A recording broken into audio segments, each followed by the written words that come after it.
하나님 말씀은 마태복음 4장 1절에서 11절입니다. 제가 가진 성경책으로는 신약 4쪽에 있는 마태복음 4장 1절에서 11절 말씀.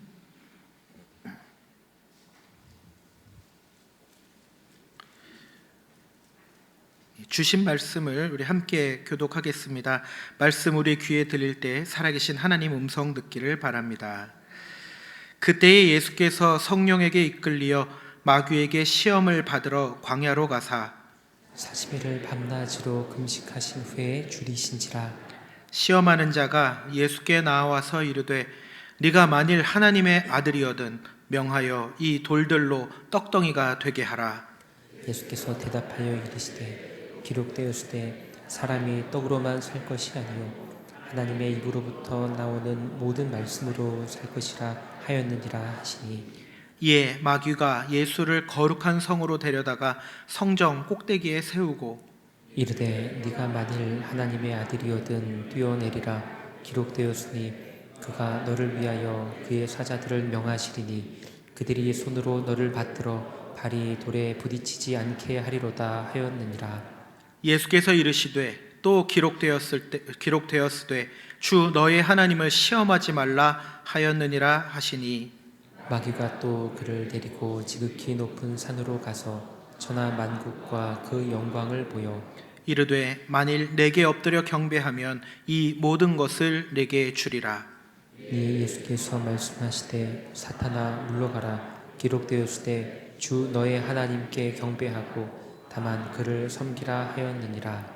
이에 마귀는 예수를 떠나고 천사들이 나와서 수종드니라. 아멘. 할렐루야. 네, 올해 마지막 주일이고 또 오늘은 주일에 드리는 마지막 예배입니다. 이제까지 지내시면서 하나님의 은혜 가운데 사신 줄 믿습니다. 네, 오늘 이 마지막 예배, 마지막 주일 저녁 예배, 찬양 예배 때 설교를 하게 돼서 굉장히 영광으로 생각하고 감사하게 생각합니다. 예수님께서 공생애를 시작하시기 전에 하신 일이 두 가지가 있습니다. 먼저는 세례 요한에게 세례를 받으신 일이고, 또 하나는 바로 오늘 본문에 나오는 광야에서의 금식입니다. 예수님께서 이 두 가지 일을 하신 것은 굉장히 매우 상징적인 일이죠. 저는 여러 상징들이 있겠지만 그 중에 두 가지 정도 꼽고 싶은데, 그 중 하나는 이 두 일이 예수님께서 완전한 인간으로 오셨다는 것을 나타내신 일이라고 봅니다. 예수님은 하나님의 아들이시죠. 그리고 또 하나님의 본체이십니다. 그렇기 때문에 죄가 없는 분이에요.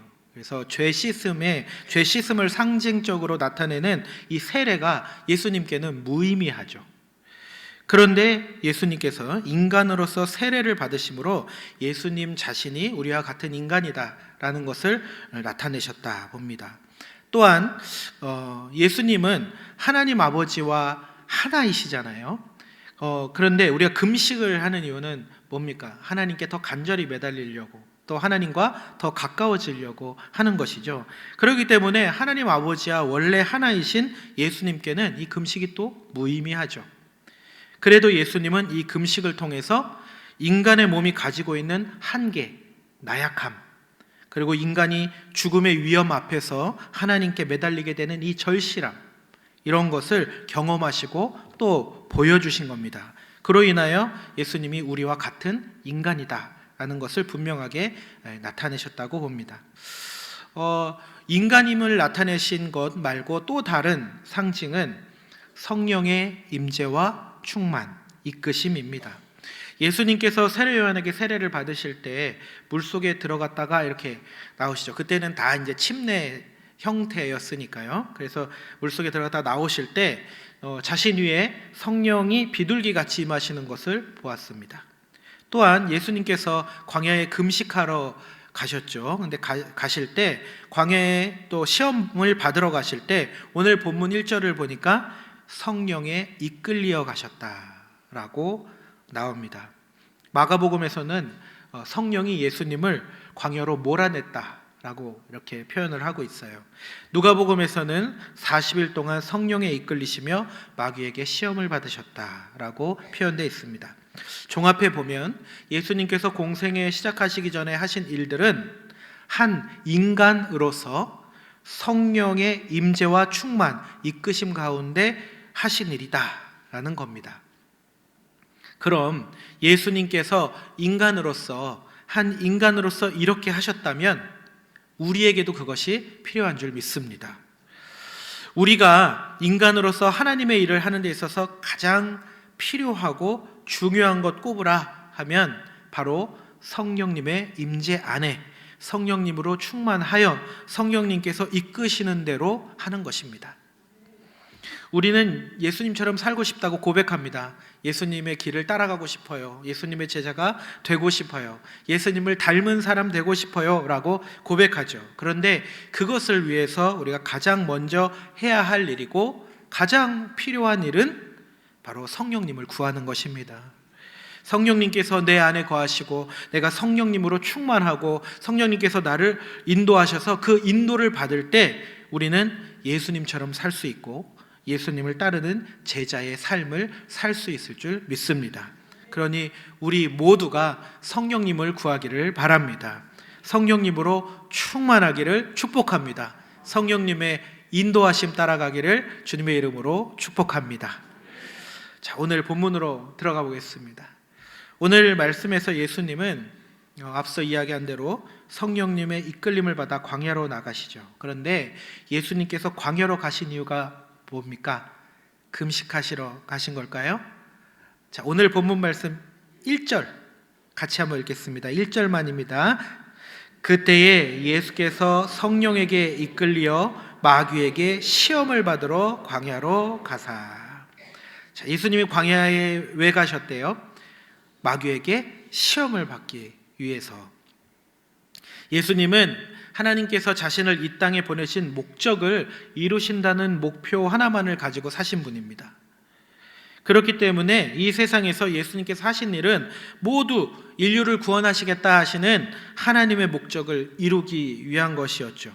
그런데 하나님께서 인류를 구원하시는 것을 가장 대적하는 존재는 누굽니까? 마귀죠. 마귀.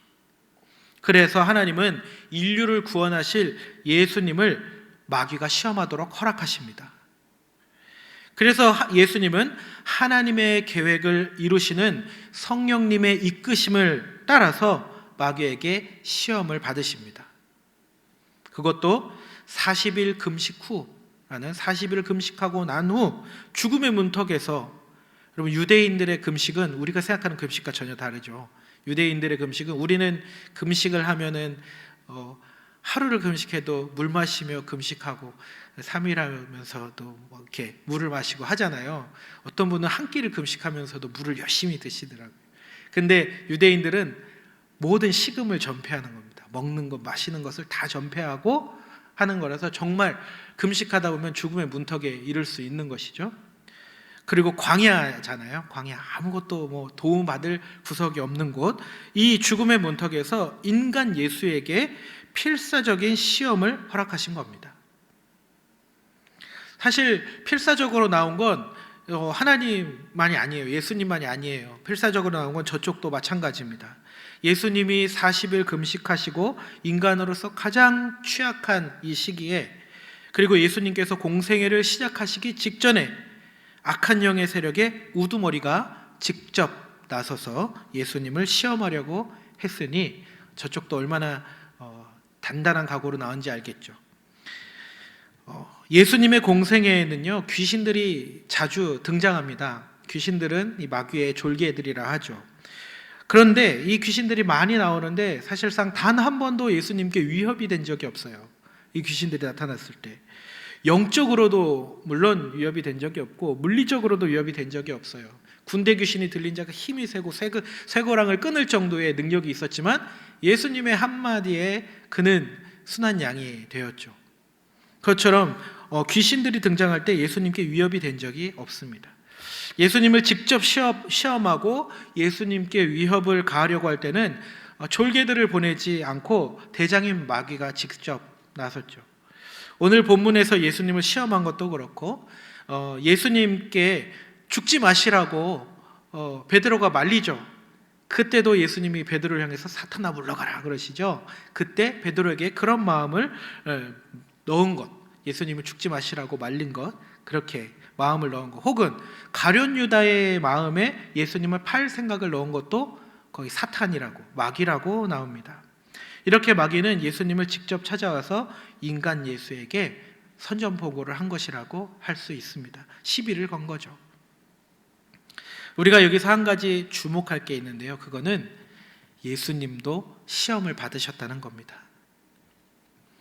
그 말은 곧 우리는 누구나, 우리 인간은 누구나 시험을 받을 수 있다는 사실입니다. 가장 높으신 하나님의 아들이 시험을 받으실진데 우리같이 나약한 존재가 시험을 어찌 안 받겠습니까? 그게 유혹일 수도 있고, 그게 고난일 수도 있고, 그게 건강의 문제일 수도 있고, 재물의 문제일 수도 있습니다. 시험이 나 자신에게 오기도 하고, 그게 내 가족에게 오기도 합니다. 때로는 욥처럼 재물이나 가족이나 건강을 모두 잃어버린 욥처럼 시험이 복합적으로 오기도 합니다. 오늘 본문을 우리가 이제 항상 우리 묵상하잖아요. 말씀 묵상하는 면에서 제가 한 가지 당부하고 싶은 점, 그러니까 적용점을 드리자면, 여러분 시험을 당하는 형제 자매를 보면서 함부로 정죄하지 말라는 것입니다. 누구나 시험을 당할 수 있는데 시험 받은 형제 자매를 보면서 꼭 정죄하는 사람이 있어요. 안 그래도 힘들고 어려운 그 사람에 가서 네가 죄를 지어서 그래, 뭔가 잘못해서 그래, 회개해 라고 하는 사람이 있죠. 물론 우리가 시험을 당할 때 가장 먼저 해야 할 일은 내 죄를 돌아보고 회개하는 것이 맞습니다. 그러나 모든 시험이 죄로 인한 것이 아님을 우리는 분명히 알아야 합니다. 만약 모든 시험의 원인을 죄로 보는 사람이 있다면 여러분, 이 시험 받은 예수님께 가서 한번 예수님 회개하세요 이렇게 한번 얘기해 보라고 하고 싶어요. 하나님은요, 하나님의 뜻을 이루시기 위해서 우리에게 시험을 허락하십니다. 욥이 시험 받은 것은 욥이 죄를 지어서가 아니라 욥은 하나님 보시기에 정말로 인정받는 사람이었는데 사탄 앞에서 욥의 신앙의 결백함을 증명하기 위해서 그 시험을 허락하신 거예요. 나면서부터, 요한복음에 보면 나면서부터 앞이 안 보였던 사람 나오죠. 맹인이 나오는데 그 사람을 보면서 사람들은 저 사람의 죄 때문에 저 사람이 눈이 안 보입니까? 아니면은 저 사람의 부모의 죄 때문에 그런 겁니까? 라고 물어요. 그렇게 사람들이 그 사람이나 혹은 그의 부모를 정죄했지만 예수님은 말씀하시죠. 분명히 아무의 죄도 아니다. 하나님이 하시는 일을 나타내고자 합니다 라고 하셨어요. 나사로가 죽을 병에 걸렸죠. 나사로는 죽을 병에 걸렸는데 그 병은 죽을 병이 아니라 예수님 말씀하세요. 뭐라고 하세요? 그것은 하나님의 영광을 위함이다 라고 하십니다. 시험 당하는 형제 자매를 보면서 우리가 할 일은 절대 정죄가 아닙니다. 그 사람을 가르치려고 들 필요가 없어요. 필요하다면 하나님께서 그 사람을 깨닫게 하실 것입니다. 우리가 할 일은 시험 중에 힘들어하는 형제 자매를 위로하는 것이고 그들을 위해 간절히 기도하는 것입니다. 그 기도도요, 저 사람이 죄를 깨닫게 해주세요 이게 아니에요. 이렇게 기도하면 안 돼요. 그게 아니라 저 사람을, 그를, 누구 집사님을 시험 가운데서 건져주소서. 이 시기가 속히 지나가게 하소서. 그의 이 시간을 통해서 하나님 영광 받으시옵소서. 이 시험을 통해 하나님의 뜻을 이루소서. 이렇게 기도해야 돼요. 하나님의 뜻을 구하고 그 사람이 이 시기를 견뎌낼 수 있기를 원하면서 그렇게 긍휼의 마음으로 기도해야 합니다. 하나님은 욥을 정죄하는 친구들의 말을 들으시고 그들이 나를 가리켜 한 말이 옳지 않다라고 하셨어요. 우리가 시험받는 형제 자매를 함부로 정죄하면요, 하나님에 대해서 잘못 말하는 것이 된다는 거예요. 그러니 시험받는 사람을 보면 여러분 진심으로 위로해 주시기 바랍니다. 정죄하지 말고, 판단하지 말고, 왜 그럴까 생각하지 말고 그냥 위로해 주시길 바랍니다.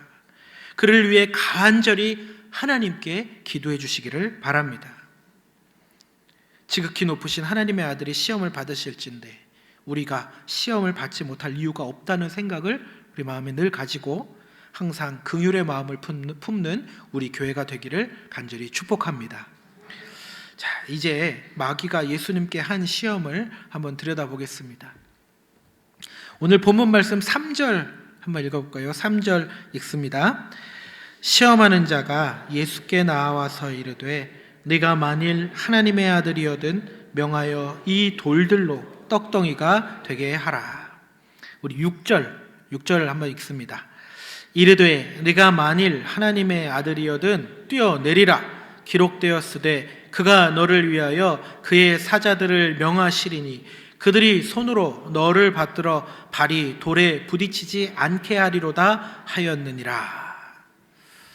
자, 두 시험에 나오는 가정이 있습니다. 뭐예요? 네가 만일 하나님의 아들이거든 이죠. 이 가정은요, 그러니까 정말로 가정이 아니에요. 내가 하나님의 아들일 수도 있고 아닐 수도 있다 이런 말이 아니에요. 우리말에는 좀 그렇게 읽힐 수도 있지만 헬라어 원어에는 그것을 이제 강조하는 단어가 있는데 원어에 담긴 의미는요, 예수님이 하나님의 아들이라는 것은 분명한 사실이다라는 걸 깔고 하는 전제예요. 그러니까 의미를 살려서 해석하자면 네가 하나님의 아들인 건 분명히 알겠는데 그러면 이 정도는 보여줘야 증명되는 거 아니겠냐? 이거예요. 네가 하나님의 아들인 건 알겠어. 대단하신 분이지. 근데 꼴이 이게 뭐냐? 배고파서 죽어가고 있잖아. 네가 진짜 하나님의 아들이라면 이 정도 이 돌을 가지고 떡을 만들어서 먹으면 되지 않겠어? 그런 능력을 증명해 보란 말이지. 하는 거예요. 하나님의 아들이면 기적을 보여줘야 사람들이 믿지 않겠냐. 저 높은 곳에서 뛰어내려도 멀쩡해야 하나님의 아들의 모습을 딱 보여주는 것 아니겠냐라고 말하는 것이죠. 여러분, 사실 마귀가 지금 예수님께 던진 시험은요, 굉장히 그럴듯해 보입니다. 그렇지만 사실상 논리적으로 맞지 않는 것입니다. 왜 그럴까요? 하나님의 아들이라면, 여러분 생각해 보세요. 하나님의 아들이라면 돌로 떡을 만들 수 있을까요? 없을까요? 있죠. 하나님의 아들이면 높은 곳에서 떨어져도 아무 문제가 없을 수 있을까요? 없을까요? 있죠. 하지만 우리가 여기서 간과한 것이 있어요. 하나님의 아들이면 이런 놀라운 일들을 행할 수 있는 것은 사실이지만 하나님의 아들인 것을 증명하기 위해 이 일들을 해야 하는 건 아닙니다. 제가요, 제 아들에게 너 내 아들 맞아? 맞으면 이번 시험 100점 받아와. 그래야 내 아들이야. 이렇게 말한다고 해보세요. 아니죠. 공부를 잘하든 못하든 사고를 치든 뭐하든 제 아들은 제 아들이죠. 며칠 전에 지난 주 중에 제 아들이 아침에 한 8시 10분 15분쯤에 학교를 가려고 나가거든요. 근데 8시가 좀 넘었는데 나갈 시간 한 5분 10분 남았는데 토스트를 만들어 먹겠다고 이렇게 후라이팬 앞에서 스팸에 햄 꺼내고 있는 거예요. 근데 햄이 잘 안 빠지고 이러고 있어요. 그래서 제가 가서 이제 곧 학교 가야 되는데 이걸 하고 있으면 어떡하냐 그랬어요. 그랬더니 제 아들이 저보고 나한테는 아빠가 있잖아 그러는 거예요. 제가 그 말을 듣고 어떻게 했겠어요? 바로 토스트를 만들어줬습니다.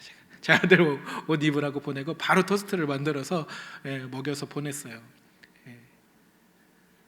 제 아들이 어떻게 하고 있든 간에 제 아들인 거예요. 변화하지 않는 거예요. 그건 맞는 거잖아요. 하나님의 아들이라는 정체성과 여러분 돌을 떡으로 만들거나 높은 곳에서 뛰어내릴 수 있는 능력은 아무런 관계가 없다는 겁니다. 달리 말하자면 예수님께서 돌을 떡으로 만드시든지 만들지 않으시든지 예수님께서 성전 꼭대기에서 뛰어내리시든지 안 뛰어내리시든지 예수님의 하나님의 아들이라는 사실에는 전혀 영향이 없다는 것이에요. 그런데 문제는 마귀가 내세우는 이 논리가 굉장히 그럴듯하게 들린다는 사실입니다. 마귀의 시험은 가치가 없어요. 가치가 없음에도 우리는 항상 마귀의 시험에 귀가 솔깃하단 말이죠. 우리는 이 본문을 많이 읽었어요. 그리고 많이 들었어요. 그래서 이 본문 쫙 읽어보면 역시 우리 예수님은 마귀의 시험에도 굴복하지 않으셨어. 마귀가 말씀으로 시험을 걸었는데 예수님은 말씀으로 물리치셨어. 이렇게 생각하겠지만 우리가 만약에 그 자리에 있고 아무런 배경 지식이 없이 그 자리에 있었다면, 마귀가 예수님 시험하는 장면을 보고 듣고 있었다면 아마 우리 생각할걸요. 마귀가 딱 얘기하는 순간 맞네, 하나님의 아들이면은 기적을 보여주면 되겠네, 바로 생각할 거예요. 마귀는 우리에게 끊임없이 이런 거짓된 논리를 펼칩니다. 그리고 우리는 그 거짓에 계속 속죠.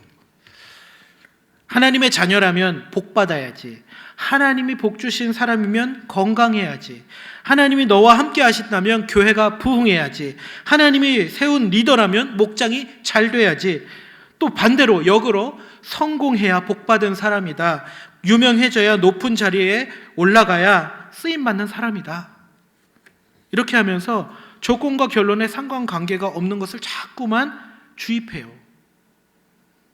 그런데 이런 잘못됐지만 그럴듯한 논리에 우리는 자꾸 귀를 기울이고 마음을 빼앗깁니다. 그래서 목회자들도 마음을 빼앗기면 이런 논리를 가르치고 이렇게 축복 기도를 하고, 교인들은 이런 논리로 자기 자신과 다른 사람을 괴롭게 합니다. 그러니 자꾸만 불행해지는 것이죠. 내 삶이 조금만 초라해지면, 내가 병들면, 사업이 어려워지면 우리는 금방이라도 하나님이 날 버리신 것이 아닐까, 내가 가짜인가 하면서 흔들립니다. 자꾸 무언가를 이루어서 하나님께 사랑받을 자격을 증명하려고 애를 씁니다. 마귀는 계속 하나님의 자녀라면 그걸 증명해봐 라고 시험을 던집니다. 여러분, 속지 마시기 바랍니다. 분명한 것은 하나님의 자녀라는 정체성과 마귀의 시험은 아무 상관관계가 없다는 것입니다. 그 시험이 어떤 것이 됐든 마귀가 던지는 시험은 내가 하나님의 자녀라는 사실에 아무런 영향을 미치지 않습니다. 내가 하나님의 자녀인 것은 증명할 문제가 아닙니다. 하나님께서 나를 사랑하시고 또 그 사랑과 은혜로 인해서 내가 예수님을 믿고 영접한 이상 어떤 일이 있어도 나는 하나님의 자녀입니다. 돌을 떡으로 만들지 않아도, 높은 곳에서 뛰어내리지 않아도 예수님의 하나님의 아들이신 것처럼, 내가 지금 시련 가운데 있어도, 내 살림이 열악해도, 내가 건강하지 않아도, 내가 유명하지 않아도, 내가 능력을 행하지 않아도, 행여 내가 실패하거나 내가 실수하더라도 나는 여전히 하나님의 자녀임을 기억하시기를 바랍니다. 내가 뭘 해야 하나님의 자녀임을 증명이 되는 것이 아님을 기억하시기를 바랍니다. 예수 그리스도의 십자가와 그분의 부활이 마귀의 모든 거짓된 논리를 파하는 줄 믿습니다. 그 보혈과 부활의 능력이 내가 하나님의 자녀임을 언제나 변함없이 증명하는 줄 믿습니다. 오늘 주일, 마지막 주일이죠. 여러분께 올 한 해는 어떠셨습니까? 저는 개인적으로 올 한 해가 굉장히 꽤나 힘든 한 해였습니다. 제가 이 이야기를 어디 가서 막 나누지를 못했었는데, 여러분 많은 분들이 아시겠지만 제가 올해 큰 좀 어려움을 겪었습니다. 5월 26일에 저희 아내가 가졌던 아기가 사산이 되었죠. 출산 4일 앞두고 아기가 그만 떠나고 말았습니다. 월요일이어서 학교에 갔는데 저희 아내한테 이렇게 카톡이 왔어요. 나 유산이래 하고서 와서 오늘 수술 바로 해야 할 것 같다고 이렇게 왔더라고요. 그래서 제가 학교를 가는 게 서울에 거의 다 갔는데 다시 돌아서 내려왔습니다. 왔더니 이렇게 수술했더라고요. 그래서 병실에 이렇게 있었는데 많이 좀 어떻게 해야 될지 모르겠더라고요. 이게 슬픈 감정이 어떤 건지 모르겠어서 굉장히 괴로웠고 좀 그런 마음이 있었습니다. 근데 조금씩 시간이 지나면서 저희가 막 울다가 웃으면서 우리 첫째, 둘째 잘 키우자 그러면서 서로 웃고 마음을 막 풀었어요. 하루가 지나고 그렇게 우리 이제 마음을 어떻게 정리를 했는데 병원에서 저를 급하게 찾더라고요. 그러더니 장례식장에서 전화가 올 거니까 받으라고 그래서 통화를 했습니다. 아기가 아기가 20주, 저는 요번에 많은 지식을 배웠는데 20주 아래로 아기가 떠나면 유산이라고 하고 20주 이상이 되면은 사산이라고 하더라고요. 아기가 그만 컸기 때문에. 그리고 20주 이상이 되면 그 사산된 아기는 그 부모가 직접 그 장례를 치러야 한다 했습니다. 그래서 장례식장에서 아기의 신을 가져다 장례를 해라 하는 이제 그 연락을 받은 거예요. 그래서 우리가 퇴원을 하고 가겠다 그러라고 해서 토요일에, 그 주에 월요일에 수술하고 토요일에 갔죠. 어떻게 해야 될지를 모르겠더라고요. 그래서 너무 힘든 마음에 이렇게 정신과에서 지은 약을 먹고 저라도 멀쩡해야 될 것 같아서 정신을 차리고 저희 가족이 다 같이 갔습니다. 영안실에 갔더니 그 안에서 이렇게 여기 같은 통을 주더라고요. 문구점에서 팔 이렇게 부직포로 된 상자, 요만한 상자, 손잡이 달린 상자를 줍니다. 그래서 들고서요. 그래도 한번 보고 싶었어요. 그래서 보고 싶어서 열었더니 10달 동안 엄마 뱃속에 있었으니까 다 자란 아기가 아직 피를 씻지 못한 채 수술실에서 쓰는 그 초록색 천에 쌓여서 그 안에 이렇게 누워 있었습니다. 네, 그때는 약을 먹었더니 눈물이 안 나더라고요.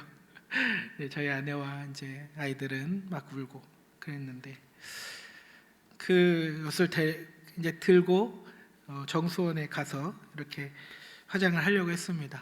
가면서 화장 신청서를 쓰려고 그 이름란에 태명을 쓰니 그때 좀 이제 눈물이 나더라고요. 그래서 그 상자를 그 직원에게 주고 그 상자 화구에 들어가는 것을 이렇게 보는데 참 많이 힘들었습니다. 나중에 이제 저기가 준비한 항아리에 이제 잔디장을 하려고 흙항아리를 줬는데 거기에 아주 보니까 한 줌 진짜 모래가 되어서 들어있더라고요. 그것을 또 이제 가지고 저기 대전 추모공원에 가서 잔디장을 하려니까 요만한 구멍 파놨더라고요. 거기에 가서 아기 주라고 누가 선물해 주신 베네옷을 하나 뜯어서 잘 고이 접고 저희가 아기 입히려고 했던 거 베네옷을 하나 접어서 잘해서 그 항아리에 넣고 덮고 그걸 묻었습니다. 그때는 잘 모르는데 점점 날이 갈수록 이 슬픔이 더해져서 많이 힘들더라고요. 그래서 교회 와서는 티를 내지 않으려고 애를 많이 썼고 성도님들 뵐 때도 티를 내지 않으려고 애를 많이 썼는데 이게 계속해서 슬픔이 안에 있어서 그게 참으로 힘이 들었습니다. 그렇게 슬픈 가운데 지내는데 제가 열심히 기도하던 우리 교회 집사님은 암이 자꾸 는다고 하고 또 열심히 기도하던 집사님은 돌아가시고 이런 게 슬픔이 막 몰려오더라고요. 그러던 중에 이게 또 그 슬픔이 잘 안 가셨는데 갑자기 목에 이상이 생겨서 제가 성대 결절 폴립이라는 걸 걸려가지고 지금도 좀 쉰 소리죠. 목에 힘이 없는데 그렇습니다. 그래서 요즘 찬양을 잘 못하고 있는데 제가 찬양 사역을 시작한 게 30년이 넘었는데 그 중에 지금 목이 안 좋아서 쉰 거는 처음입니다. 그런 일들이 겪고 있어요. 여러분에게 제 슬픔을 전파하려고 하는 것은 아닙니다. 그런 것이 아니고 그러나 이 모든 일에도 불구하고 제가 하나님의 자녀라는 사실에는 변함이 없음을 저는 믿습니다. 이 기간 동안에 하나님께서 저를 여러 가지로 위로하셔서 온 세대의 찬양과 기도의 밤 할 때는 찬양 중에 왜 슬퍼하느냐, 왜 걱정하느냐 위로해 주시고 또 이렇게 수요 기도회 할 때도 내가 부르는 소리가 들리지 않느냐 음성 들려주시며 위로해 주셨어요. 아직도 하나님께서 저에게 왜 이런 시련 주시는지는 모르겠습니다. 죄 때문인지 무언가를 얻게 하시려는 잘 모르겠어요. 그러나 하나님께서 저희를 향한 계획이 있다고 믿고 또 이 모든 일에도 불구하고 다시 한번 말씀드려요. 제가 하나님의 자녀라는 사실에는 변함이 없음을 믿습니다. 여러분 행여 삶 가운데에 올 한 해 어떻게 지내셨는지 모르겠지만 어떤 어려움이 있으시더라도, 지금 현재 그 가운데 있더라도 여러분이 하나님의 자녀라는 사실을 잊지 마시기를 바랍니다. 사탄이 어떤 식으로 여러분을 유혹하고 여러분을 괴롭힌다 하더라도 여러분은 여전히 하나님의 자녀이고 하나님은 끝까지 여러분을 사랑하시는 줄 믿습니다. 말씀을 맺겠습니다. 여러분, 시험 중에 있는 형제 자매를 함부로 정죄하지 마시기 바랍니다. 그들을 위로하고 그들을 위해 하나님께 간절히 기도하시길 바랍니다. 어떤 시험을 받든 하나님의 자녀라는 정체성을 잃어버리지 않기를 바랍니다. 하나님은 여전히 여러분을 사랑하고 계시고 여러분을 절대 포기하지 않으십니다. 마귀의 시험과 우리의 정체성은 아무런 관계가 없다는 사실을 기억하고 언제나 승리를 누리는 삶 되시기를 우리 주님의 이름으로 축복합니다. 기도하겠습니다. 하나님, 오늘도 말씀 주심에 감사드립니다. 마귀는 예수님을 시험했고 예수님은 마귀가 시험한 것을 하나도 들어주지 않으셨지만 예수님은 여전히 하나님의 아들이셨습니다. 저희 또한 시험을 당하더라도 여전히 하나님의 자녀인 것을 믿습니다. 우리 삶에 어떤 일이 있어도 하나님은 여전히 우리를 사랑하시는 것을 믿습니다. 예수님께서 십자가에서 흘리신 보혈과 부활의 첫 열매 되심으로 인해 우리가 완전히 구원받고 하나님의 자녀가 된 것이 변함없는 사실임을 믿습니다. 다만 저희가 너무 연약하오니 우리의 정체성을 흔드는 마귀의 시험에 흔들리지 않도록 저희에게 믿음을 허락하여 주시옵소서. 하나님, 우리를 끊임없이 사랑해 주심에 감사합니다. 모든 영광 우리 하나님께 돌리며 예수님의 이름으로 기도합니다.